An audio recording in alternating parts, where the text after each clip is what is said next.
الحمد للہ وحدہ والصلاة والسلام علی من لا نبی بعدہ اما بعد فاعوذ باللہ من الشیطان الرجیم بسم اللہ الرحمن الرحیم وَإِذَا قِيلَ لَهُمْ آمِنُوا كَمَا آمَنَ النَّاسُ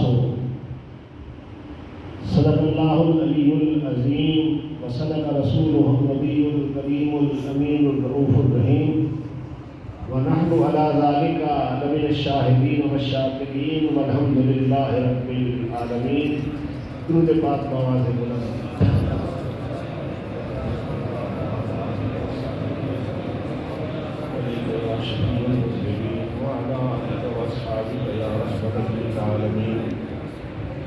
معزز سامعین کرام،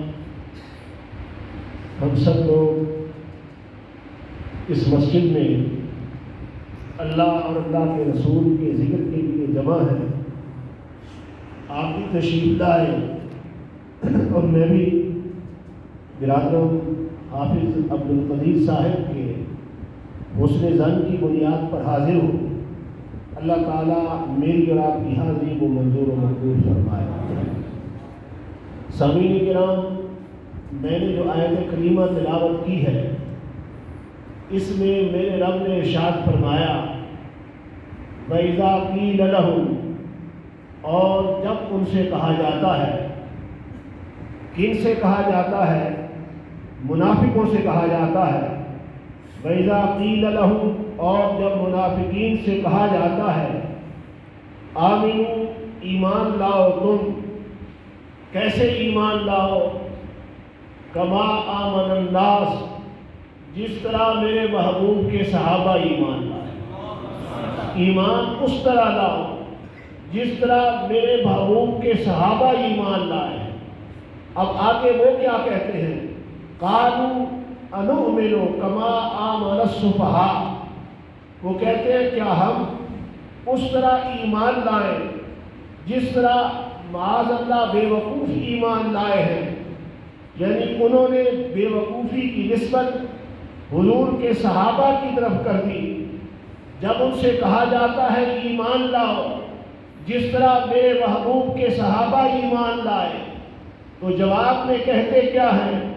کیا ہم اس طرح ایمان لائیں جس طرح معاذ اللہ بے وقوف ایمان لائے ہیں؟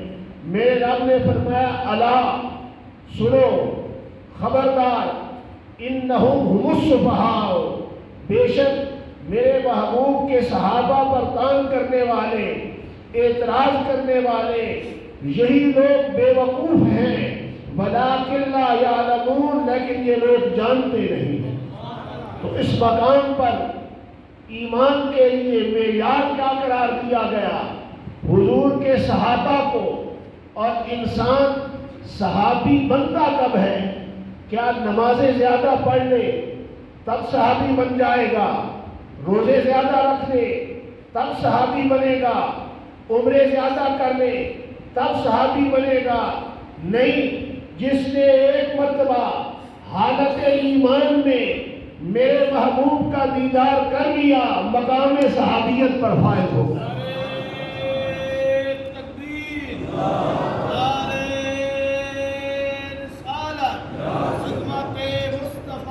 اب جس نے ایک مرتبہ حالت ایمان میں میرے مصطفیٰ کا دیدار کیا، اس کا مقام کتنا بڑھ گیا، اس کا مرتبہ کتنا بڑھا، اس کی شان کتنی بلند ہوئی۔ میرے آقا ایک جنگ میں ہیں، حالت جنگ میں ایک کافر کی نگاہ حضور کے چہرے پر پڑ گئی، مصطفیٰ کے چہرے کو دیکھا، کیفیت بدل گئی، قریب آیا، عرض کرتا ہے آقا مجھے کلمہ پڑھا کر اپنے غلاموں کی صف میں شامل کر لے۔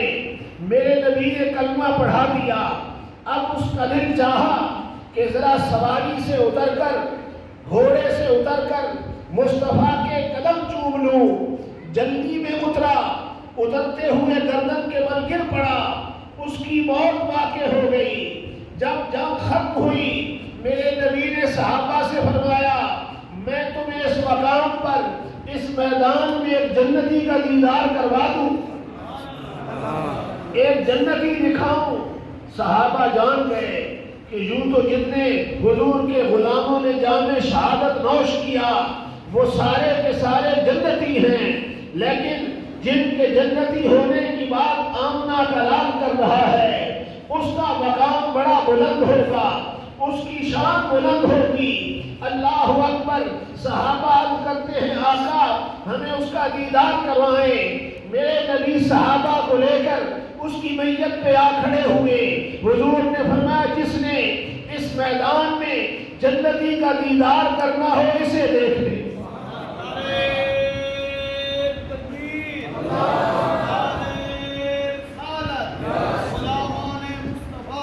صحابہ کرتے ہیں آقا یہ تو کفار کے لشکر میں تھا، فلاں صحابی کو اس نے شہید کیا، فلاں صحابی کو اس نے شہید کیا۔ میرے نبی نے فرمایا ٹھیک ہے مجھے پتا ہے میرے کئی غلاموں کا خون اس کے ہاتھوں پر ہے، اس نے میرے کئی غلاموں کو شہید کیا ہے، لیکن جب میرے سامنے آیا اس نے کلمہ پڑھا، ایمان لایا، ایمان لانے کے بعد ایک مرتبہ میرے چہرے کو دیکھ لیا، رب نے اس کے پچھلے سارے گناہ بھی معاف فرما دیے، اس کو جنت بھی عطا فرما دی۔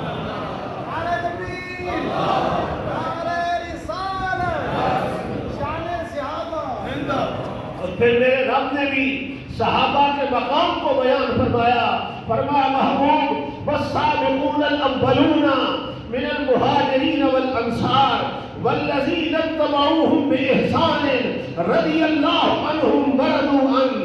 محبوب وہ جو پہلے ایمان لائے، تیرے مہاجر صحابہ، تیرے انصار صحابہ جو ان کے نقش قدم پہ چل گئے، جنہوں نے ان کی پیروی کی، صحابہ کے پیچھے چلے، ان کا مقام کتنا بلند ہوا۔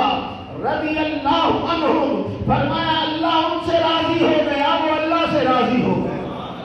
رب کا راضی ہونا کتنا بڑا مقام ہے۔ اللہ نے فرمایا میں بھی راضی ہوا۔ اب صحابہ کی عظمت دیکھیے، ورضوا عنہ، محبوب وہ بھی میرے رب سے راضی ہو گئے۔ اب یہاں پہ پھر رب نے اور بھی فرمایا، رب نے فرمایا محبوب تیرے غلاموں کے، تیرے صحابہ کی دو درجے ہیں، ایک وہ لوگ ہیں جو فتح مکہ سے پہلے ایمان لائے، اس وقت ایمان لانا بڑا مشکل تھا، پھولوں کی سیج نہیں تھی، کانٹوں کی مالا تھی، سینے پہ بھاری پتھر برداشت کرنے تھے، آگ کے انگاروں پہ لیٹنا تھا، پیٹھ پہ کوڑے بھی کھانے تھے، اتنی سختیاں برداشت کرنی تھی۔ محبوب کچھ تو وہ ہیں جو اس وقت ایمان لائے اور کچھ وہ ہیں جو فتح مکہ کے بعد ایمان لائے۔ لا یستوی منکم من انفق من قبل الفتح وقاتل، محبوب جو پہلے ایمان لائے ہیں، جنہوں نے بدر میں شرکت کی، جنہوں نے احد میں شرکت کی، جنہوں نے خندق میں شرکت کی، تیرے شانہ بشانہ رہے، کچھ فتح مکہ سے پہلے ایمان لائے، کچھ فتح مکہ کے بعد ایمان لائے۔ جو پہلے ایمان لانے والے ہیں مقام ان کا بلند ہے، درجہ ان کا بلند ہے، شان ان کی بلند ہے، لیکن محبوب آئے تو بعد والے بھی تیری غلامی میں ہیں نا، تیری نوکری میں آئے ہیں، تیرے قدموں میں آئے ہیں۔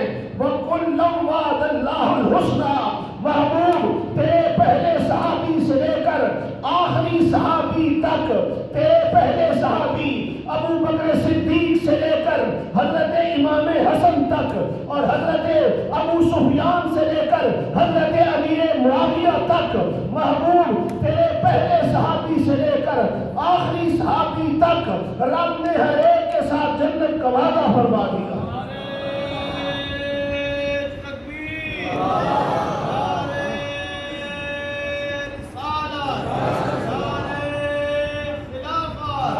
اس لیے میرے نبی نے فرمایا اللہ اللہ فی اصحابی، اللہ اللہ فی اصحابی، اللہ اللہ میرے صحابہ، اللہ اللہ میرے صحابہ، لا تتخذوہم غرضا من بعدی۔ حضور نے فرمایا سنو میرے بعد میرے صحابہ پر اعتراض نہ کرنا، میرے صحابہ پر تنقید نہ کرنا، میرے صحابہ پر تبرہ نہ کرنا۔ فمن احبہم فبحبی احبہم، جس نے ان کے ساتھ محبت کی میری محبت کی وجہ سے ان کے ساتھ محبت کی. ومن ابغضهم فببغضی ابغضهم، جس نے ان کے ساتھ بغض رکھا میرے بغض کی وجہ سے ان کے ساتھ بغض رکھا. ومن اذاهم فقد اذانی، جس نے انہیں ایذا پہنچائی اس نے مجھے ایذا پہنچائی. ومن اذانی فقد اذلہ، حضور نے فرمایا جس نے مجھے ایذا پہنچائی اس نے میرے اللہ کو ایذا پہنچائی، اور جس نے رب کو ایذا پہنچائی فیوشک ان یاخذہ، ان قریب میرا رب اس کو عذاب میں گرفتار کرے. میرے آقا فرقوں کا ذکر کر رہے ہیں. حضور نے فرمایا یہود کے 71 فرقے ہوئے جن میں سے 70 دوزخ میں جائیں گے، ایک جنت میں جائے گا. نصارہ کے عیسائیوں کے 72 فرقے ہوئے جن میں سے 71 دوزخ میں جائیں گے، ایک جنت میں جائے گا. حضور نے فرمایا میری امت کے 73 فرقے ہوں گے جن میں سے 72 دوزخ میں جائیں گے، ایک جنت میں جائے گا. صحابہ نے عرض کیا آقا اس جنتی گروہ کی پہچان کیا ہے، اس جنتی گروہ کی نشانی کیا ہے؟ 73 ہونے ہیں، 72 نے دوزخ میں جانا ہے، ایک نے جنت میں جانا ہے. آقا ہم ان کو پہچانیں گے کس طرح؟ ایک تو جماعت جنت والی ہے، اس کی پہچان کیا ہوگی؟ میرے نبی نے بڑا آسان جواب دیا، مختصر جواب دیا. حضور نے فرمایا ما انا علیہ و اصحابی، جس راہ پر میں قائم ہوں وہ راہ جنت والی ہے، جس راہ پر میرے صحابہ قائم ہیں وہ راہ جنت والی ہے.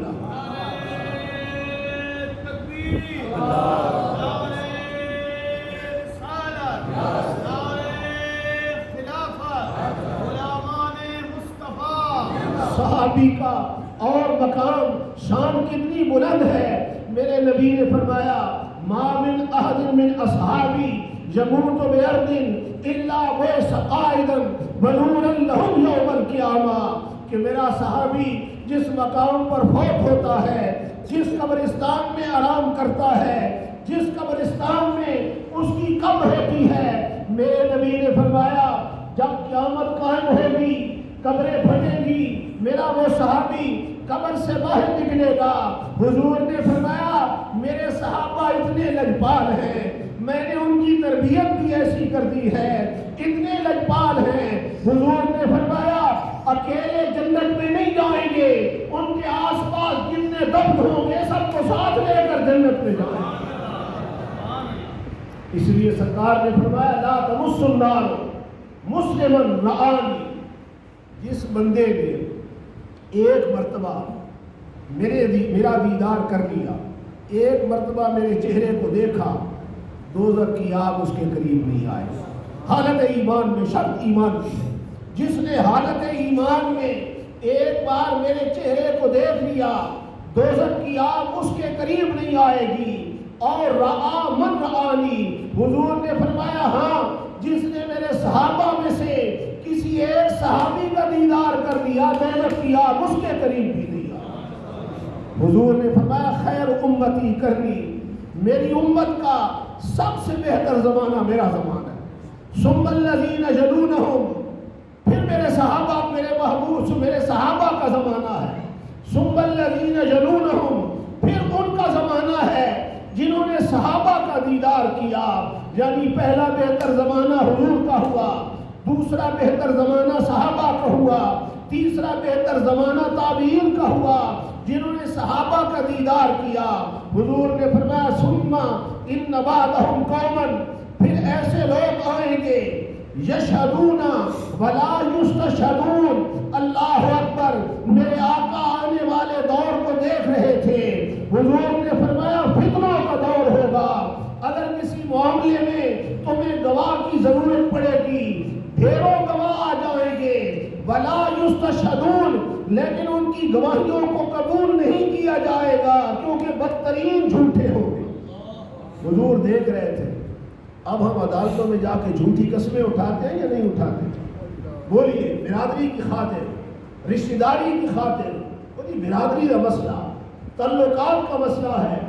یاد رکھیں یہ رشتے، یہ برادریاں، یہ سارے تعلقات جھوٹے ہیں.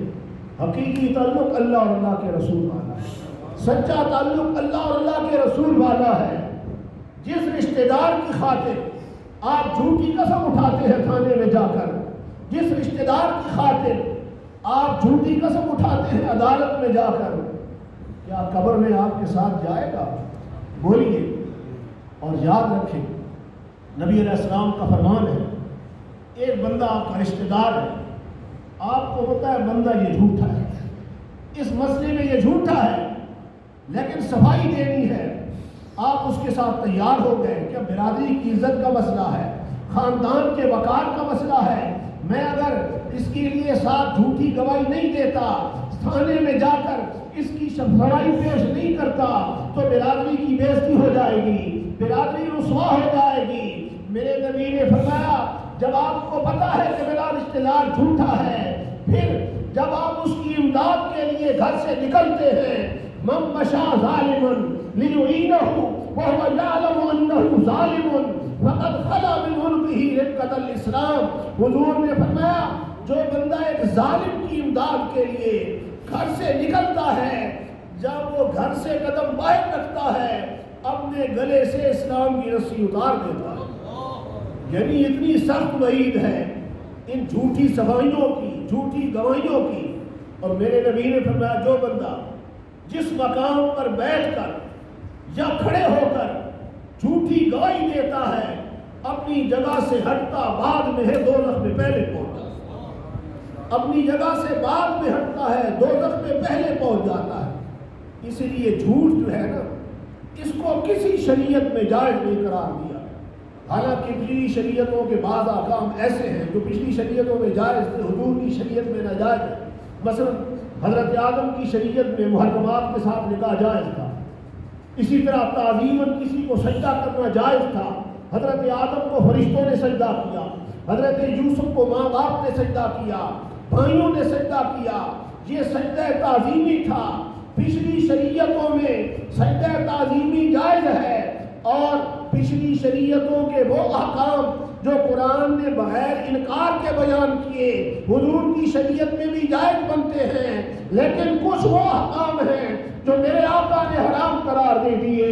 حضور علیہ السلام نے اعلان فرمایا کہ میری شریعت میں تعظیماً سجدہ کرنا حرام ہے، میں کسی کو تعظیماً سجدے کی اجازت نہیں دیتا۔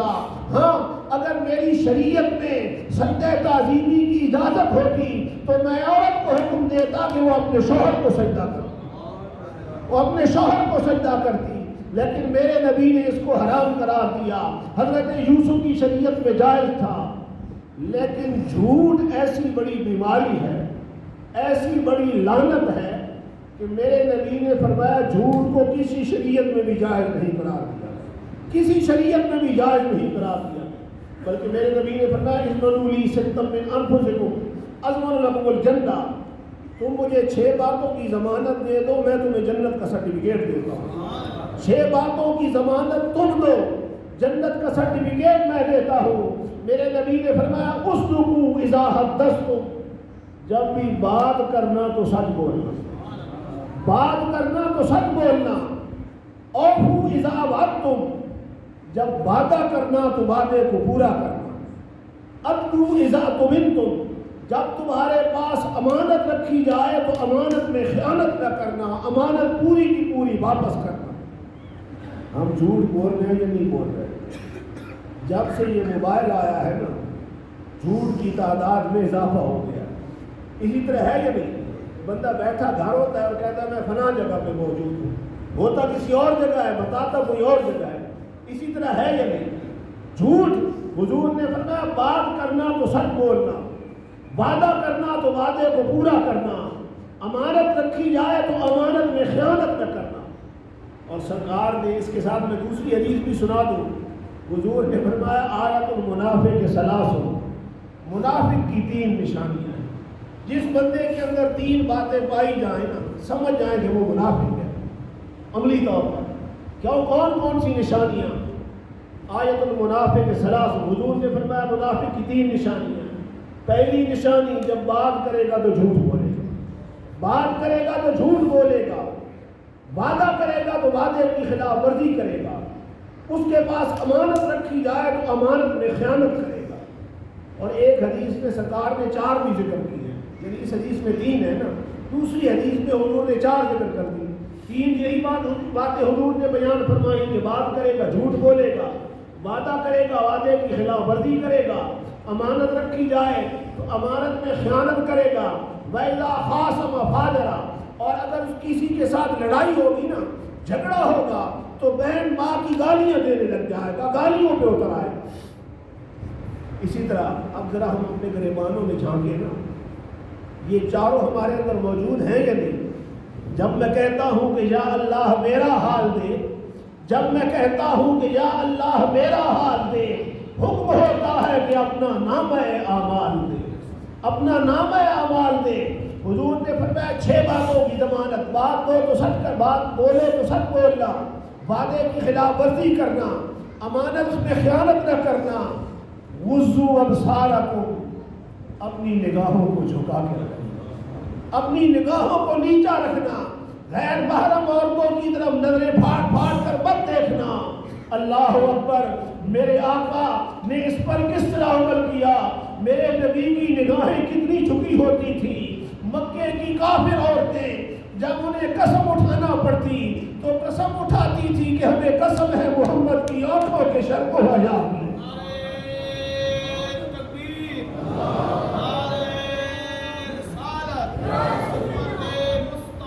نیچی نظروں کی شرم و حیا پر درود، نیچی نظروں کی شرم و حیا پر درود، اونچی بینی کی رفعت پہ لاکھوں سلام۔ اور یہ بھی یاد رکھیں، دنیا مکافات عمل ہے۔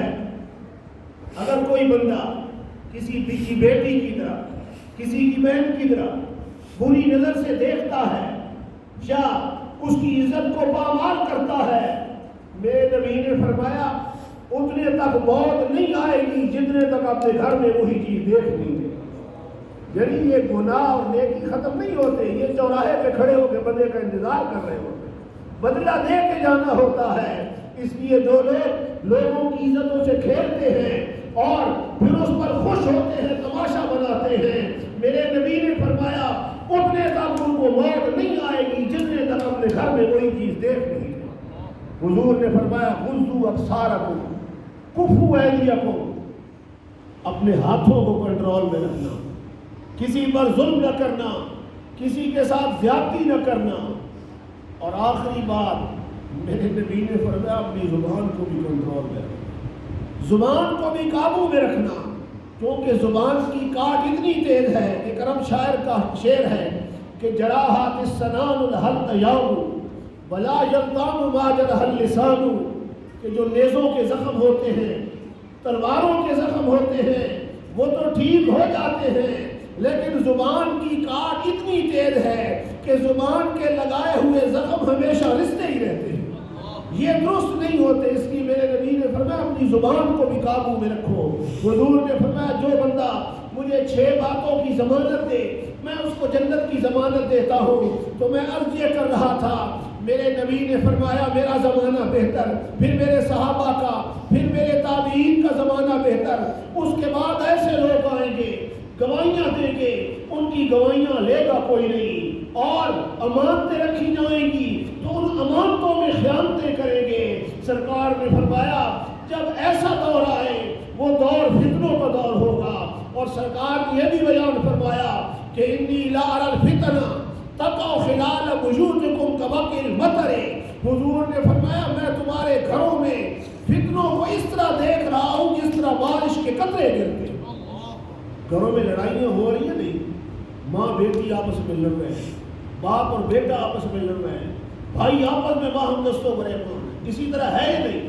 میرا نبی پہلے فرما گیا، حضور نے فرمایا میں تمہارے گھروں میں فتنوں کو اس طرح دیکھ رہا ہوں جس طرح بارش کے قطرے گرتے ہیں۔ اور سرکار پھر امت پر مہربان کتنے ہیں۔